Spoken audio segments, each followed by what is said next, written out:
함께 살펴볼 말씀은 이 세 번째 구약의 제사인 이 화목제입니다. 우리 한번 처음부터 다시 한번 돌아봅시다. 첫 번째 우리가 번제를 배웠습니다. 그것은 하나님 앞에 전부를 드리는 제사였어요. 그리고 두 번째 어제 우리가 소제를 배웠습니다. 그것은 우리의 밥, 그러니까 우리의 곡식을 하나님 앞에 올려드리는 이 삶을 드리는 제사였습니다. 그리고 오늘 세 번째는 바로 이 화목제인데요.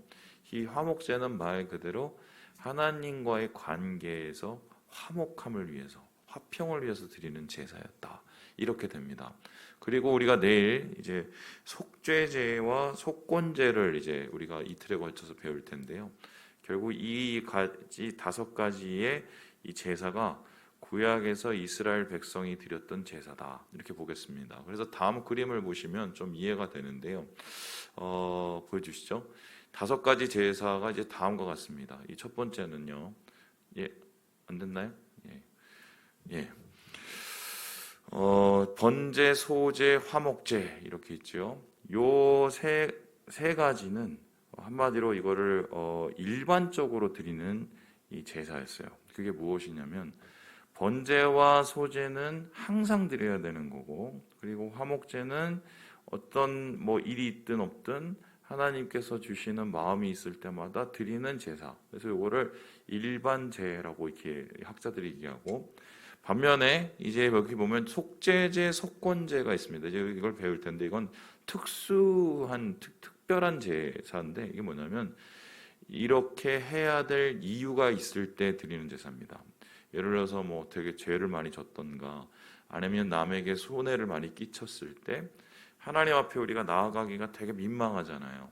그런 죄와 그런 내가 해를 입힌 것에 대해서 주님께 용서를 구하고 다시 나아가기 위해서 드리는 특별한 제사였고요.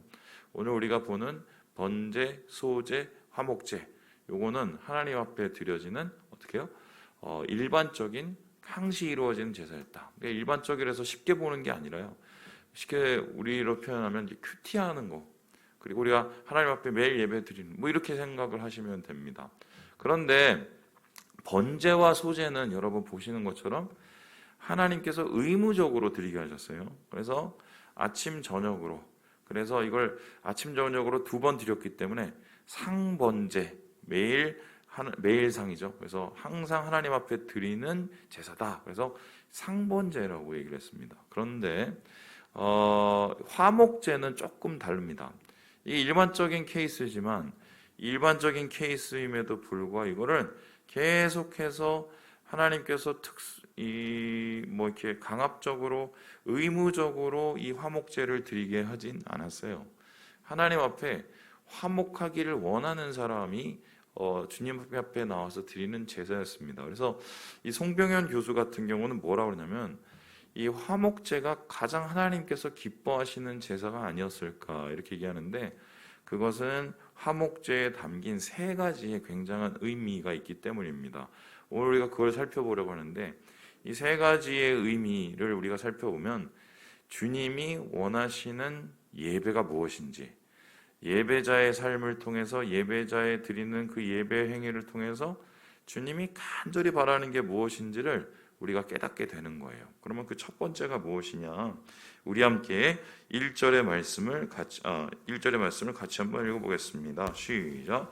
사람이 만일 화목제의 제물을 예물로 드리되 서로 드리려면 수컷이나 암컷이나 흠없는 것으로 여호와 앞에 드릴지니.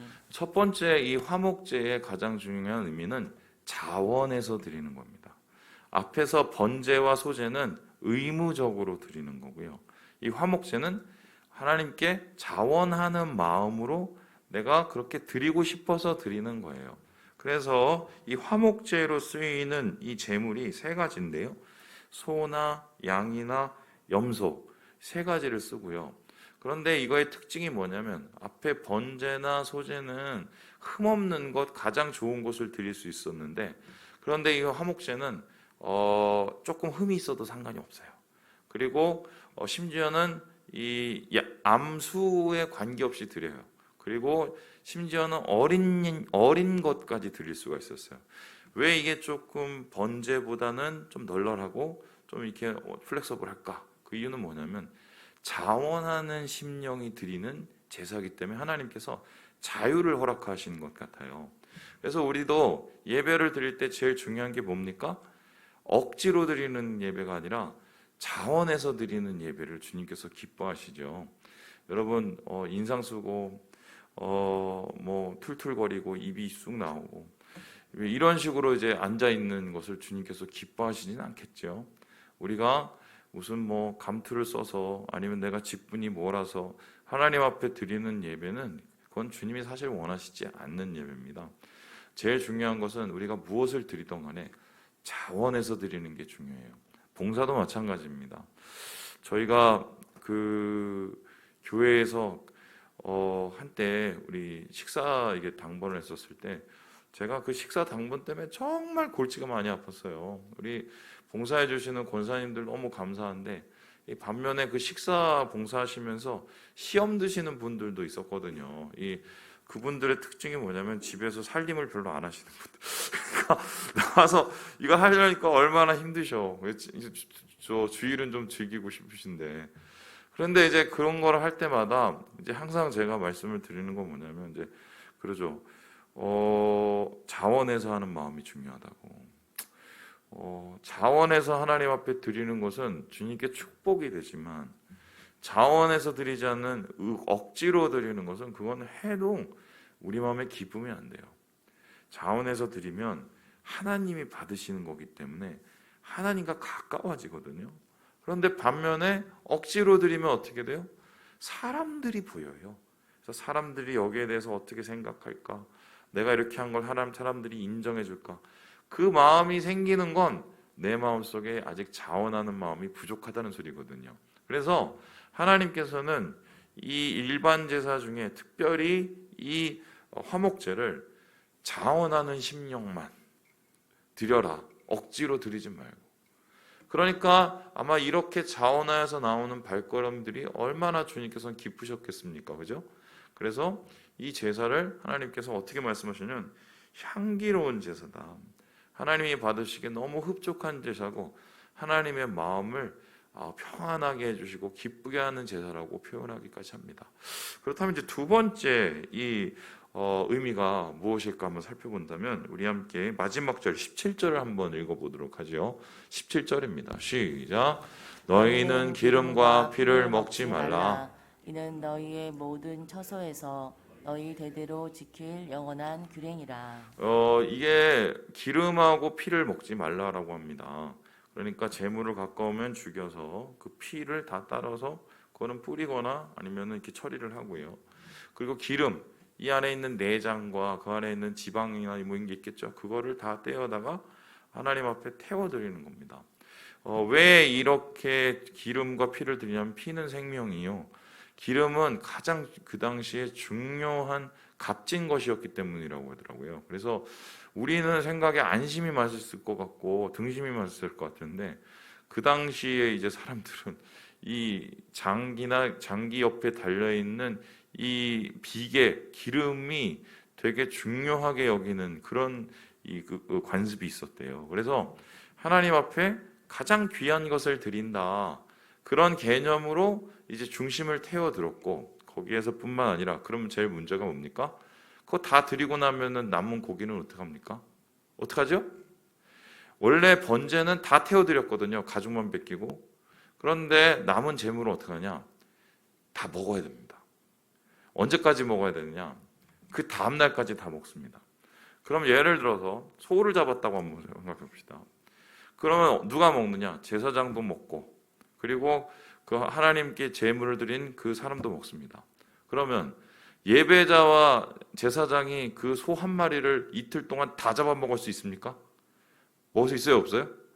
안 되지요. 그러면 가족을 한번 다 데리고 왔다고 봅시다. 아무리 가족이 배가 굶주리고 고기를 그렇게 좋아해도 소 한 마리를 다 잡아먹을 수 있습니까? 안 되죠. 그러면은 이 자원에서 드리는 이 화목제를 드릴 때 결국 그게 어떻게 되냐면 완전히 잔치가 돼버려요. 그 다음 날까지 다 소진을 하려면 어떻게 돼요? 자기 주변에 있는 이웃들을 다 부르고 그 중에서 특별히 소외된 자, 기름 한 점 못 먹고 고기 한 점 못 먹는 그런 분들까지 다 초대를 해서 하나님 앞에서 같이 그것을 먹는 겁니다. 그러니까 자원하는 예배이자 동시에 이 화목제는 뭐냐면 나눔의 예배였어요. 그래서 우리가 예배를 드릴 때 가장 중요한 게 제가 항상 얘기하죠. 예전에는 하나님 앞에 잘하면 된다고만 생각을 했는데 하나님께서 예수님을 통해서 뭐라고 했습니까? 하나님께 예배하는 자는 이웃을 사랑한다고 얘기했어요. 그래서 하나님 사랑과 이웃 사랑은 같이 이루어져야 이것이 예배의 정신이요 그리고 율법의 정신이라고 얘기하지 않습니까?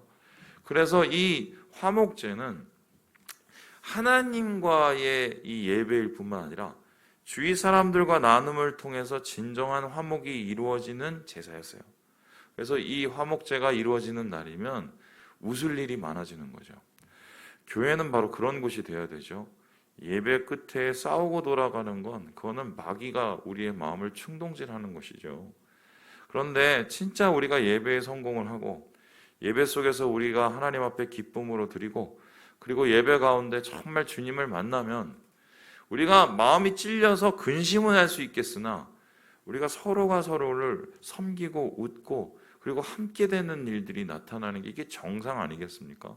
그래서요, 저는 그렇게 얘기하고 있는데 예배는 결국 그 끝이 나눔의 잔치요, 그리고 하나님 안에서의 사랑의 잔치여야 된다. 그래서 오늘 이 화목제를 통해서 주님이 받으실 때 자원하는 예배를 통하여서 나눔의 예배로 발전시키며 한 사람의 예배가 아닌 모두의 예배가 되는 그것을 만들어가는 것이 바로 화목제라고 하겠습니다. 마지막으로 이 화목제를 통해서 우리가 보게 되는 것은 무엇일까요? 우리 함께 우리 16절을 읽고 마무리해 보겠습니다. 16절입니다. 시작.